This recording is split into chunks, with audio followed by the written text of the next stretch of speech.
Professor Sanjay Kumar, ये बिहार में जो थमा प्रचार का घमासान, आरक्षण बनाम हिंदू मुसलमान जो हो रहा है, किसका पुट ज्यादा हावी दिख रहा है? दोबारा जो 65% आरक्षण की बात प्रचार के आखिरी दिन तेजस्वी उठाते दिख रहे हैं और पंक्चर लगाने का विमर्श कर रहे हैं योगी, इसे जमीन पर कैसे देखा जा रहा है? देखिए, शायद ये बिहार की विडंबना रही है कि धार्मिक ध्रुवीकरण और जातीय ध्रुवीकरण ये सूट करता है राजनीतिक पार्टियों को। गठबंधन जो हो, लगता है कि अगर सीमांचल में चुनाव है तो जो हाशिए पर जिंदगी जी रहे सीमांचल के लोग हैं, उसको अगर हिंदू मुसलमान में बांट करके न देखा जाए तो उनकी बेहतरी की अगर बात होती तो शायद उनको अपील करता कि सीमांचल इसी बिहार का हिस्सा है। वो पूर्णिया का जो जिसको काला पानी कभी कहा जाता था, कटिहार, किशनगंज और अररिया इसी बिहार का हिस्सा है। वो मक्के का खेत और उसके बाद उनके पास इंडस्ट्रियलाइजेशन के नाम पर कुछ भी नहीं। वहां पर ध्रुवीकरण की बात अगर की जा रही है तो मैं मानता हूं कि शायद अपनी सरकार उपलब्धियों को बताना नहीं चाहती है, फिर इसकी जरूरत क्या थी? नहीं, यहाँ पर नीरज बाबू भी कह रहे हैं कि पंक्चर बनाने वाले ये कोई मुसलमानों को थोड़ा कह रहे हैं, पंक्चर बनाने वाला कोई भी हो सकता है, ऐसा ही कह रहे हैं क्या योगी आदित्यनाथ, या सीधा सीधा मुसलमानों को टारगेट कर रहे हैं? नहीं, मान लिया जाए कि कोई भी हो सकता है। हम नहीं मानते हैं कि वो केवल पंचर मुसलमान ही बनाते हैं, लेकिन वो गरीबी की जिंदगी जीने वाले लोगों पर क्या 20 साल में सरकार कुछ नहीं कर पाई? उनको अब इसी हाल पर छोड़ दिया कि वो पंचर बनाते रहें।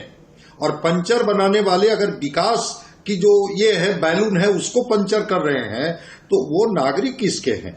वो पंचर बनाने वाले हिंदू हों, पंचर बनाने वाले मुसलमान हों, लेकिन वो नागरिक तो इसी बिहार के हैं। जिस आंकड़े को आप गिना रहे थे कि आज भी मल्टी पॉवर्टी डायमेंशनल इंडेक्स में 52% लोग गरीबी रेखा से नीचे हैं। 94 लाख परिवार इसी बिहार का सोशियो इकोनॉमिक सर्वे में आया निकल करके कि 6000 से कम पर वो अपनी जिंदगी जीते हैं। तो आखिर पंचर बनाने वाले से चीजें आगे क्यों नहीं बढ़ पाई भाई? वो स्किल्ड क्यों नहीं हो पाए? वो मैकेनिक्स क्यों नहीं बन पाए? वो क्यों नहीं जैसे कि नहीं, पर यही सवाल तेजस्वी से भी पूछा, ये आरक्षण का मुद्दा क्यों भूल गए थे तेजस्वी? अब याद आया कि 65% आरक्षण मैंने दिलाया था। ये पूरे विमर्श में ही गायब रहा पहले और दूसरे चरण में। बिल्कुल, ये आखिरी दिन याद आया इन्हें। 2024 में इसको बड़ा मुद्दा बनाया था। नहीं, सोशियो इकोनॉमिक सर्वे जब निकल करके आया उसके बाद तो बिल्कुल जो अलग अलग, जो चाहे ईबीसी हो, ओबीसी हो, दलित हो, जब सबका एक सर्वे निकल करके आया कास्ट सर्वे के बाद, ये सवाल तो फिर उस समय इस मुद्दे को लोगों ने उठाया कि हाँ 9th शेड्यूल में डालिए। एक ये रंजीत कुमार हैं सुपौल वासी प्रोफेसर साहब, वो कह रहे हैं बिहार में भुखमरी, पलायन, क्राइम, महिला उत्पीड़न, बेरोजगारी मुद्दा है, लेकिन सियासी दल इस पर बात नहीं करते। ये सत्ता पक्ष विपक्ष दोनों पर लागू होता है, ये सत्ता पक्ष पर ज्यादा लागू हो रहा है?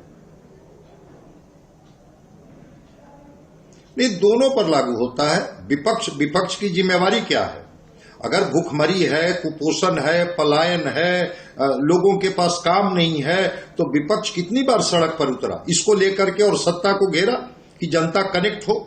भाई ये सवाल तो विपक्ष से भी है। और सत्ता तो अब संकल्प पत्र, प्रण पत्र जब आप देखेंगे तो ऐसी गुलाबी तस्वीर बिहार की लगेगी कि बस 14 नवंबर के बाद बिहार की में क्रांति आ जाएगी। पूरी तस्वीर बिहार की गुलाबी गुलाबी दिखेगी। बिल्कुल, बहुत ही अच्छी बात कही आपने। बिल्कुल, ये with the nail on the head professor साहब की ऐसी गुलाबी तस्वीर बिहार की बनाने का वो सपना दिखाया जा रहा है। भाई कौन रोक रहा था? आप कर देते, या 15 साल लालू राज भी था तो वो आरजेडी वाले कर देते। पर यही चुनाव की विडंबना है और आप और मैं इसी ध्रुवीकरण के खेल में, चाहे वो धार्मिक हो या जातीय हो, फंस कर रह जाते हैं। क्या इस बारे में सोचिए। आज इतना ही।